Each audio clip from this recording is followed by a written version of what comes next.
नमस्कार. वॉरंट म्हणजे काय? वॉरंट हा शब्द साहजिकच आपल्या कानावरती नेहमी पडतो. कधी आपण न्यायालयात गेलो किंवा पोलीस स्टेशनला गेलो तिथे हा शब्द आपल्या कानी पडतोच पडतो. पण वॉरंट म्हणजे काय? वॉरंट म्हणजे आरोपीला न्यायालयात हजर राहण्यासाठी न्यायालयाने दिलेला आदेश म्हणजेच वॉरंट होय. वॉरंटचे प्रकार बघूया. Search warrant. एखाद्या आरोपीने जर गुन्ह्यामध्ये जो काही मुद्देमाल वापरला असतो, तो शोधण्यासाठी, तो हस्तगत करण्यासाठी त्या आरोपीच्या घराची झाडझडती घ्यावी लागते, कधी त्याच्या गाडीची झाडझडती घ्यावी लागते. अशा वेळेस सन्माननीय न्यायालय सर्च वॉरंट जारी करतं. दुसरा बेलेबल वॉरंट.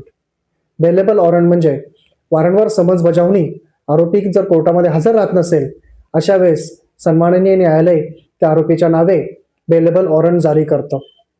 तिसरा वॉरंट बघूया आपण. Non bailable warrant.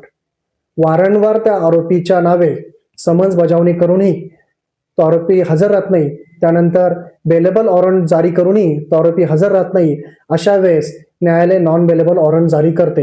आणि हे नॉन बेलेबल वॉरंट जारी केल्यानंतर त्या आरोपीला पोलिसांनी पकडल्यानंतर डायरेक्ट सन्माननीय न्यायालयासमोर हजर करणे बंधनकारक असतेच.